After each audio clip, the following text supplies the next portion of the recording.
ঘুরো মাইক এদিক ঘুরো। সোহেল মিয়া, দোকান বাকি 360 টাকা। আগামীকাল আমার নাম বলছে? দোকান বাকি পরিশোধে ব্যর্থ হলে আপনাদের মান সম্মান ভালো করে শুনে দেখি তো।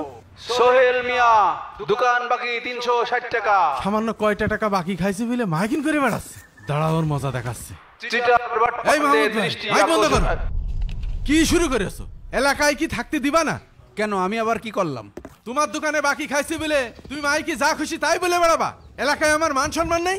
তোমার কাছে আমি 360 টাকা পাই, তুমি দেখছো না কেন? দাঁড়াও, তুমি সামান্য টাকার জন্য আমার মান সম্মান নিয়ে সিনেমিনি খেলছো? দাঁড়াও, তোমার নামে আমি চেয়ারম্যানের কাছে নালিশ দিচ্ছি। সোহেল মিয়া, দোকান বাকি 360 টাকা। আগামীকাল দাঁড়া, তোর মজা আমি দেখাচ্ছি। দিও। সোহেল মিয়া, দোকান বাকি 360 টাকা। তুমি টাকাটা তাড়াতাড়ি দিয়ে দিও।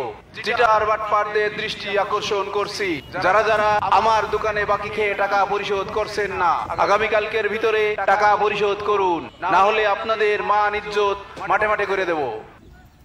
জাফর ভাইস্তে, দোকান বাকি 420 টাকা। আগামীকালকের ভিতরে আমার নাম কষ্ট মনে হচ্ছে। না হলে শালা 450 টাকা বাকি খেয়ে তো বিপদে পড়ে গেলাম। শালা তো মান সম্মান সব পথে ঘাটে করে ফেলাইলো। বিষয়টা চেয়ারম্যান সাহেবের কাছে জানানো লাগছে। দাঁড়া, তোর আমি দেখছি।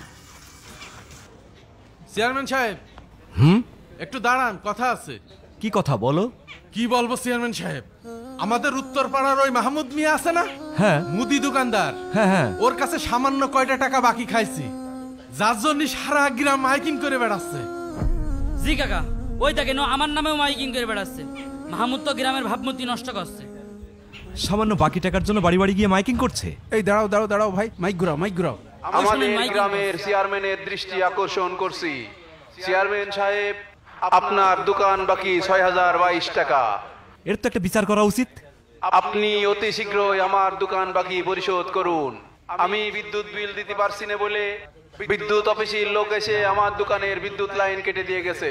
চেয়ারম্যান সাহেব, এ কি আপনার নামেও মাইকিং চলছে? আপনিও বাকি খান? ওরে আল্লাহ, কার কাছে বিচার দিতে আইছি? একশোর আর একশোর বিচার করতে যাচ্ছে। বাকি পরিশোধ না করলে সকলের ইজ্জত মাঠে মাঠে করে দেব। চিটার বাটপারদের। তুই কি এলাকার কারো মাসে রাখবি না? তুই এটা কোনো কাজ করছিস? তাছাড়া কি করব? গতকালকে হালখাতা দিয়েছি। এই যে আপনার সামনে যারা দাঁড়িয়ে রয়েছে, এরা প্রত্যেকে আমার দোকানে বাকি খায়। বাকি খাই বলে কি টাকা মেরে দিচ্ছে নাকি? শালা জাগা মতো কট খেয়ে গেলাম রে। কেউ টাকা দিতে আসেনি। আমি 3 মাস বিদ্যুৎ বিল দিতে পারিনি বলে ওই জন্য বিদ্যুৎ অফিসের লোক এসে আমার বিদ্যুৎ লাইন কেটে দিয়ে গেছে। আমি বাধ্য হয়ে মাইক নিয়ে বেরোইছি। আমার লাইন কেটে দিয়ে গেছে, আমি মাইক নিয়ে বেরোইছি। নে, তুই মাইকিং করে এই টাকা আদায় কর। এই নে, চল। চেয়ারম্যান কাকা শোনেন, আপনারাও এদিকে আসেন। যেহেতু আপনারা তার দোকানে বাকি খেয়েছেন, এখন তিনি তো সারা গ্রামে মাইকিং করেই দিয়েছে, আর আপনাদের যা মান সম্মান নষ্ট হওয়ার তা তো হয়েই গেছে। এখন শুধু শুধু এটা নিয়ে রাগ করা মনে হয় ঠিক হবে না।